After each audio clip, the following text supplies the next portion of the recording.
Hi everyone, a very warm welcome to all of you. My name is Sangeeta Bhandari. Today we will have a close look at the principles of security and security mechanisms. We are living in the era of globalization where the world has become a global village, and this era is powered by the ultra modern technology of communication network. Organizations are becoming more and more dependent on their communication systems. The public is increasingly concerned about the proper use of information, particularly personal data that they have uploaded on different websites. The banking systems have started all their services online, and online transactions have special security needs. The threats to information systems from criminals and terrorists are increasing. That's why network and information security are becoming very important. So, the main objectives of this video lecture are understanding the principles of security, need of understanding own network, different security terminologies, CNSS security model, key characteristics of information to be protected, components of information system, understanding X.800 security mechanisms, including specific and pervasive security mechanisms. So, let us start our discussion with the meaning of security. In general, security is the quality or state of being secure or to be free from danger. In other words, protection against adversaries from those who would do harm intentionally or otherwise. For example, national security is a multi-layered system that protects the independence of a state, its assets, its resources and its people. Achieving the appropriate level of security for an organization also requires a multifaceted system. So, it is very important to know your network. It is not possible to protect anything unless one clearly understands what you want to protect. Organizations of any size should have a set of documented resources, assets and systems. Each of these elements should have a relative value assigned in some manner as to their importance to the organization. Examples of things that should be considered are servers, workstations, storage systems, routers, switches, hubs, any other network elements such as printers, UPS systems and HVAC systems.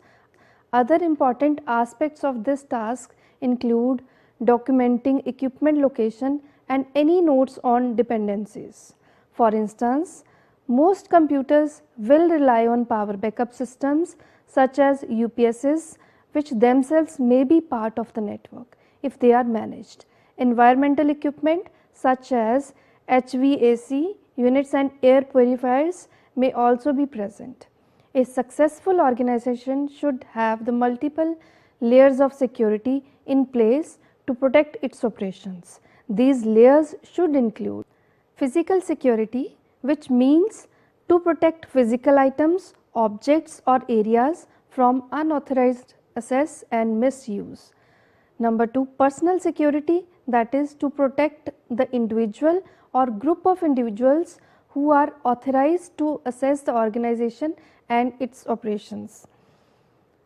Operations security, which means to protect the details of a particular operation or series of activities. Next comes communication security, that is to protect communications media, technology and content. Then network security, which means to protect networking components, connections and contents. And at last, most important is information security, which means to protect the confidentiality, integrity and availability of information assets, whether in storage, processing or transmission. It is achieved via the application of policy, education, training and awareness and technology. The Committee on National Security Systems, that is CNSS, defines information security as the protection of information and its critical elements, including the systems and hardware that use, store and transmit that information.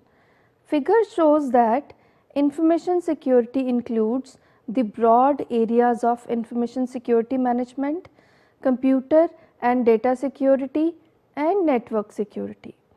The CNSS model of information security evolved from a concept developed by the computer security industry called the CIA triangle. The CIA triangle has been the industry standard for computer security since the development of the mainframe. It is based on the three characteristics of information that give it value to organizations, that is confidentiality, integrity and availability. The security of these three characteristics of information is as important today as it was always been, but the CIA triangle model no longer adequately addresses the constantly changing environment. The threats to the confidentiality, integrity and availability of information have evolved into a vast collection of events, including accidental or intentional damage, destruction, theft, unintended or unauthorized modification or other misuse from human or non-human threats. This new environment of many constantly evolving threats has promoted the development of a more robust model that addresses the complexities of the current information security environment. The expanded model consists of a list of critical characteristics of information, which are: number 1, characteristic is access, that is a subject or object's ability to use, manipulate, modify or affect another subject or object. Authorized users have legal access to a system, whereas hackers have illegal access to a system. Access controls regulate this ability. Number 2 characteristic is asset, which describes the organizational resource that is being protected. An asset can be logical, such as a website, information or data, or an asset can be physical, such as person, a computer system or other tangible object. Assets, and particularly information assets, are the focus of security efforts. They are what those efforts are attempting to protect. The third one is attack, which refers to an intentional or unintentional act that can cause damage to or otherwise compromise information and or the systems that support it. Attacks can be active or passive, intentional or unintentional, and direct or indirect. Someone casually reading sensitive information not intended for his or her use is a passive attack. A hacker attempting to break into an information system is an intentional attack. A lightning strike that causes a fire in a building is an unintentional attack. A direct attack is a hacker using a personal computer to break into a system. An indirect attack is a hacker compromising a system and using it to attack other systems. Direct attacks originate from the threat itself. Indirect attacks originate from a compromised system or resource that is malfunctioning or working under the control of a threat. Fourth characteristic is control, safeguard or countermeasure, which refers to security mechanisms, policies or procedures that can successfully counter attacks, reduce risk, resolve vulnerabilities and otherwise improve the security within an organization. Fifth one is exploit, which is a technique used to compromise a system. This term can be a verb or a noun. Threat agents may attempt to exploit a system or other information asset by using it illegally for their personal gain, or an exploit can be a documented process to take advantage of a vulnerability or exposure, usually in software, that is either inherent in the software or is created by the attacker. Exploits make use of existing software tools or custom made software components. Sixth characteristic is exposure, that is a condition or state of being exposed. In information security, exposure exists when a vulnerability known to an attacker is present. Seventh characteristic is loss, which is a single instance of an information asset suffering damage or unintended or unauthorized modification or disclosure. When an organization's information is stolen, it has suffered a loss. Eighth one is protection, profile or security posture, which refers to the entire set of controls and safeguards including policy, education, training and awareness and technology that the organization implements or fails to implement to protect the asset. The terms are sometimes used interchangeably with the term security program, although the security program often comprises managerial aspects of security including planning, personnel and subordinate programs. Ninth characteristic is risk, which is the probability that something unwanted will happen. Organizations must minimize risk to match their risk appetite, the quantity and nature of risk the organization is willing to accept. Next one is subjects and objects, which means a computer can be either the subject of an attack, an agent entity used to conduct the attack, or the object of an attack, the target entity. As shown in figure, a computer can be both the subject and object of an attack when, for example, it is compromised by an attack and is then used to attack other systems. Next comes threat, a category of objects, persons or other entities that presents a danger to an asset. Threats are always present and can be purposeful or undirected. For example, hackers purposefully threaten unprotected information systems while severe storms incidentally threaten buildings and their contents. 12th characteristic of information is threat agent, which means the specific instance or a component of a threat. For example, all hackers in the world present a collective threat, while Kevin, who was convicted for hacking into phone systems, is a specific threat agent. 13th characteristic, that is the last one, is vulnerability. Vulnerability is a weakness or fault in a system or protection mechanism that opens it to attack or damage.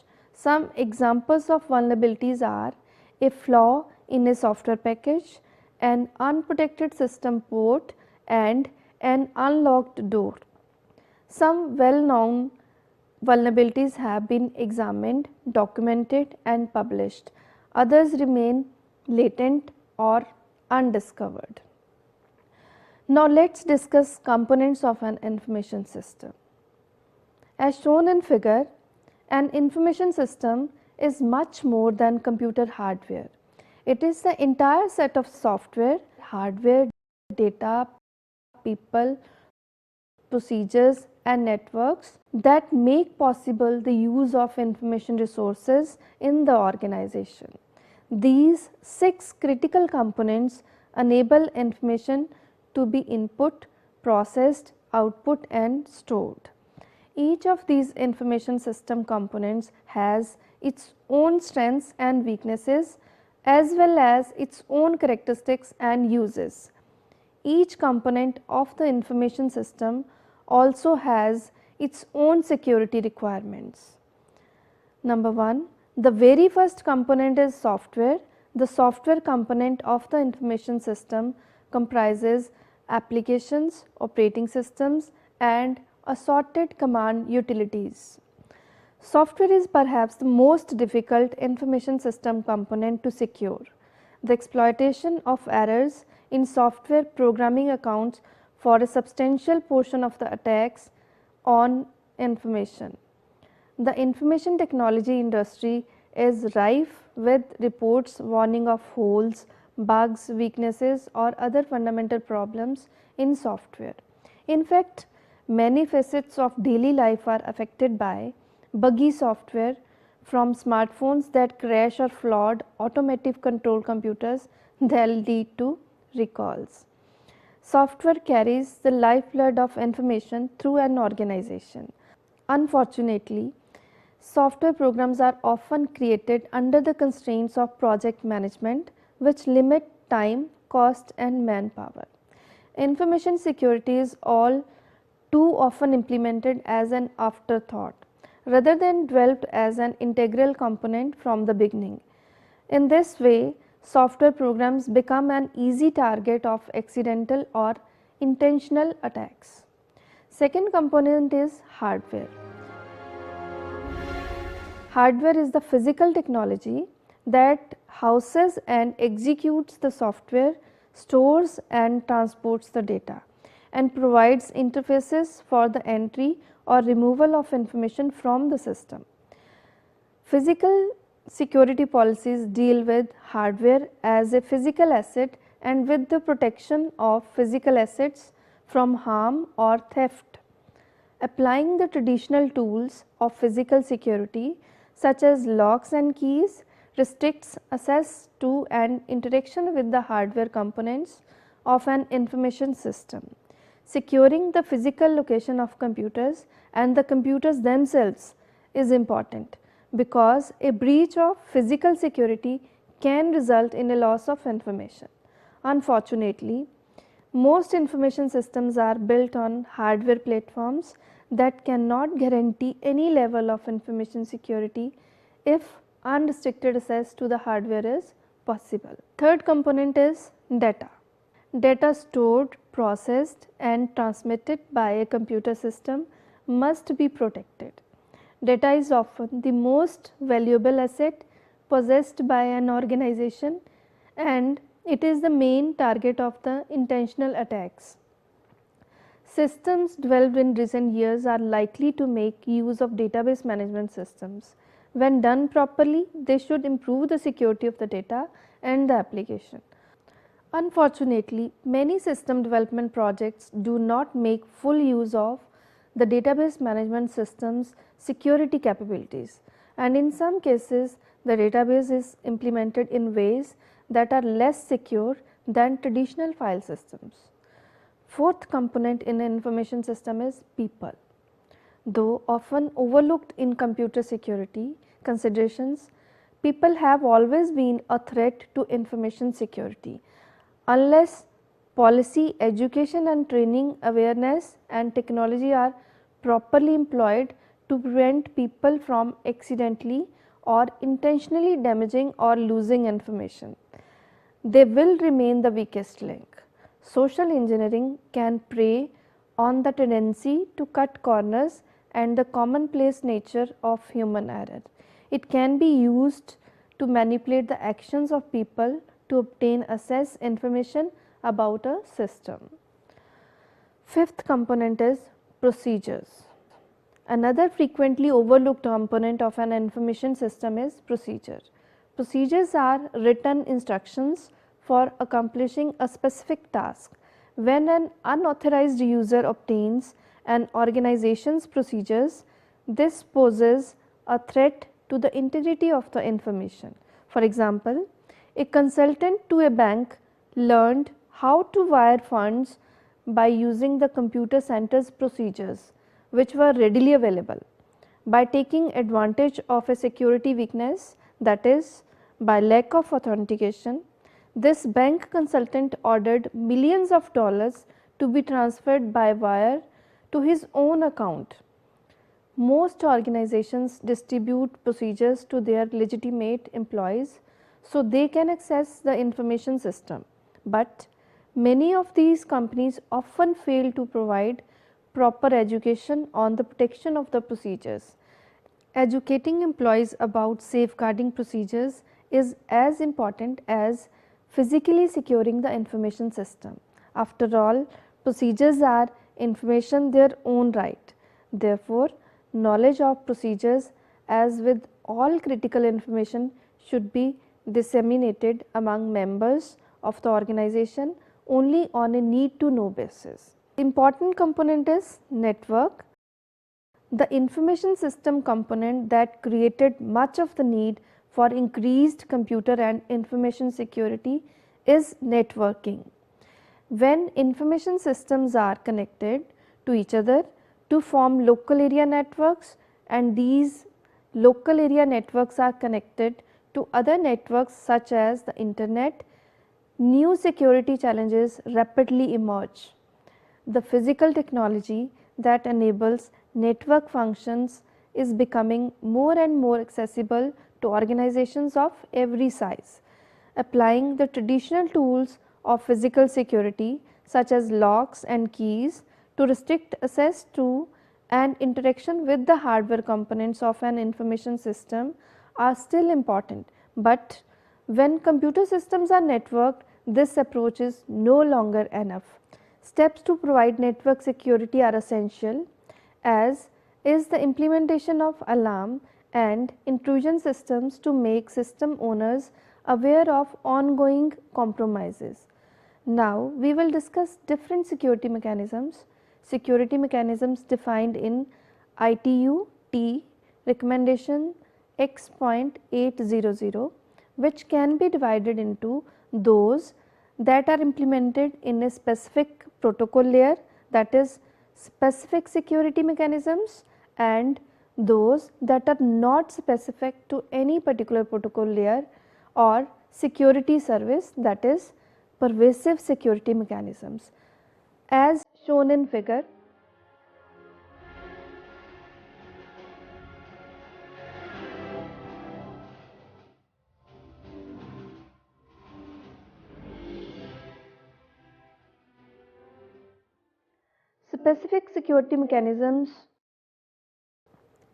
specific security mechanisms may be incorporated into the appropriate protocol layer in order to provide some of the OSI security services. Specific security mechanisms include encipherment, which means the use of mathematical algorithms to transform data into a form that is not readily intelligible. The transformation and subsequent recovery of the data depend on an algorithm and 0 or more encryption keys. Digital signature. In digital signature, data appended to or a cryptographic transformation of a data unit that allows a recipient of the data unit to prove the source and integrity of the data unit and protect against forgery, that is by the recipient. Access control. A variety of mechanisms that enforce access rights to resources. Data integrity. A variety of mechanisms used to assure the uprightness of a data unit or stream of data units. Authentication exchange. A mechanism intended to ensure the identity of an entity by means of information exchange. Then comes traffic padding, the insertion of bits into gaps in a data stream to frustrate traffic analysis attempts. Routing control. Routing control enables selection of particular physically secure routes for certain data and allows routing changes, especially when a breach of security is suspected. Notarization, which means the use of a trusted third party to assure certain properties of a data exchange. Next comes pervasive security mechanisms. Mechanisms that are not specific to any particular OSI security service or protocol layer. Trusted functionality, which means trusted functionality is that which is perceived to be correct with respect to some criteria, that is as established by a security policy. Security label, the marking bound to a resource which may be a data unit that names or designates the security attributes of that resource. Event detection, which refers detection of security relevant events.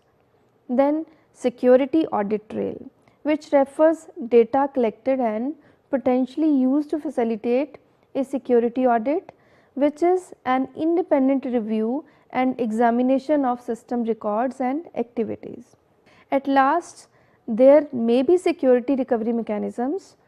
Security recovery deals with requests from mechanisms such as event handling and management functions and takes recovery actions.